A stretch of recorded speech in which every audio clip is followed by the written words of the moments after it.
Bonjour à tous, nous voilà un nouvel épisode de Comprendre pour vivre.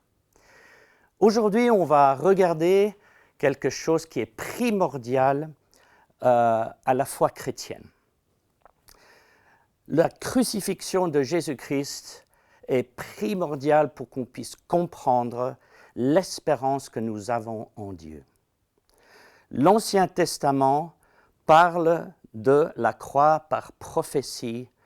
Et le dernier jour de Jésus, par exemple, il n'a plus que 30 prophéties par rapport à ce que Jésus allait vivre ces dernières 24 heures. Et encore, en plus, sa crucifixion, il a 15 prophéties qui parlent de exactement ce qui allait se passer à Jésus.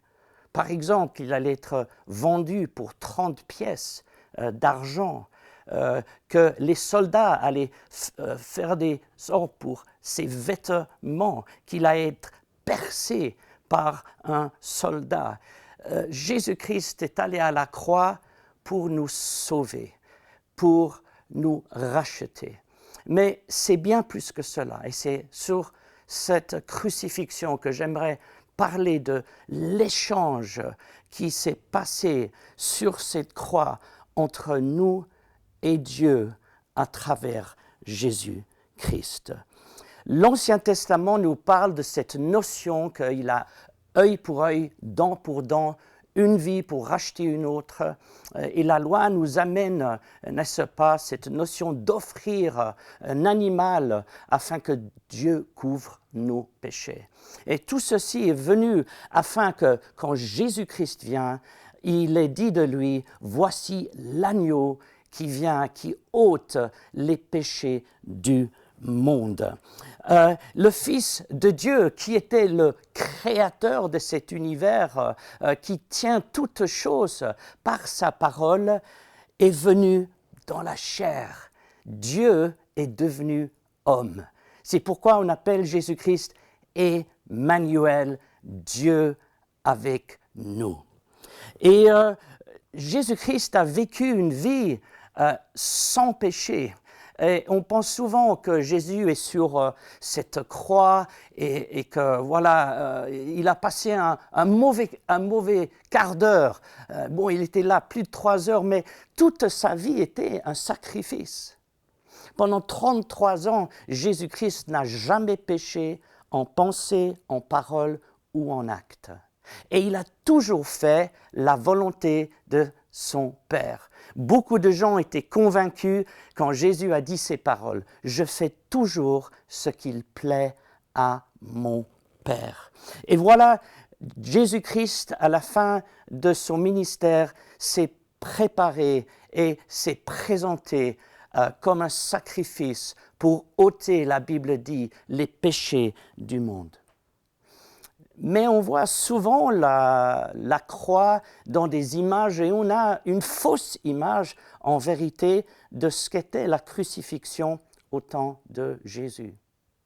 On voit souvent Jésus sur une petite montagne avec une croix qui est très grande, élevée entre deux autres personnes et les gens qui regardent de loin.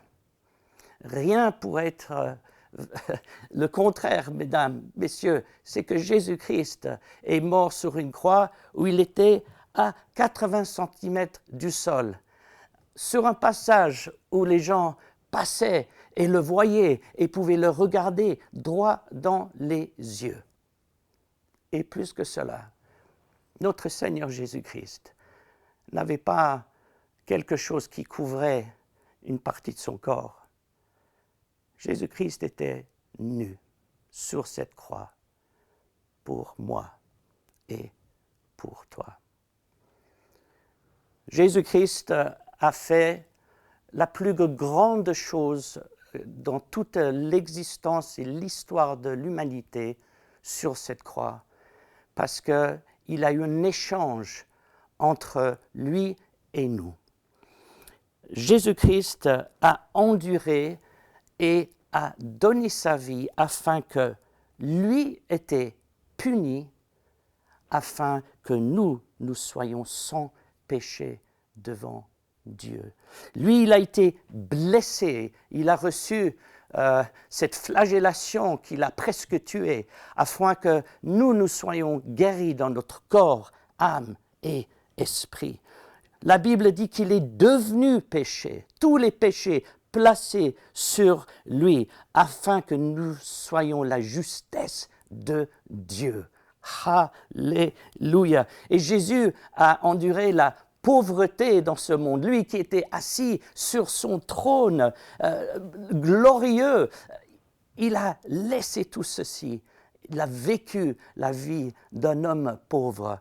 Et en échange, il nous donne l'abondance que nous avons en lui parce qu'il fait de nous maintenant co-héritiers dans le royaume de Dieu. Et Jésus a connu la mort, lui qui est vie éternelle, afin que nous recevons cette vie éternelle en nous. Celui qui croit en moi ne mourra jamais. Gloire à Dieu. Jésus était méprisé afin que nous recevons la gloire qui était due à lui. Jésus était rejeté afin que nous soyons acceptés par Dieu notre Père. Et Jésus, à la fin, est devenu une malédiction afin que nous recevons toutes les bénédictions qui lui étaient dues à lui. Et lui, il a tout fait, il a tout gagné, il a tout mérité et il nous l'a tout donné, tout partagé. Voilà un peu les choses qui se sont passées sur la croix. Et avec toutes les références que vous auriez, que la parole nous donne. Ce salut parfait nous dit que Dieu était en Christ, réconciliant le monde à lui-même, qui veut dire que nous avons un pardon parfait de Dieu. Vous avez un pardon parfait de Dieu en Jésus-Christ. Ne le doutez pas. Il est aussi dit car toutes les promesses de Dieu sont oui et amen en Jésus-Christ. Ce que Jésus-Christ a fait sur cette croix ouvre grand les portes des promesses de Dieu pour nous tous. Pas parce qu'on le mérite, mais parce que nous avons fait confiance dans le Seigneur Jésus et ce qu'il a fait sur cette croix. Avant sa mort, il l'a dit. Tout est accompli, c'est fini, c'est fait. Il n'a rien à rajouter, rien ne peut être enlevé. À nous de mettre notre foi dans cette œuvre que Jésus-Christ a fait et de croire que tout l'héritage qui est à lui est maintenant ici pour nous. Nous avons la paix, l'espoir. En Jésus, nous avons ce siège de miséricorde, ce trône de grâce à laquelle nous pouvons venir et réclamer, insister même, Dieu, bénis-moi à cause de Jésus-Christ en qui je mets ma toute confiance. Tout ce que nous avons reçu, tout ce que nous allons recevoir, tout ce que nous sommes, tout ce qu'on va devenir, c'est parce que Jésus-Christ a enduré cette croix et a échangé, il a pris sur lui ce qui nous était dû à nous. Et en échange, il nous a donné tout ce qui était dû à lui. Alors approchons-nous chaque jour avec cette assurance à ce trône de grâce et vivons dans cette connaissance de l'échange qui s'est fait sur la croix de Calvaire. Que Dieu nous bénisse, nous garde et à bientôt.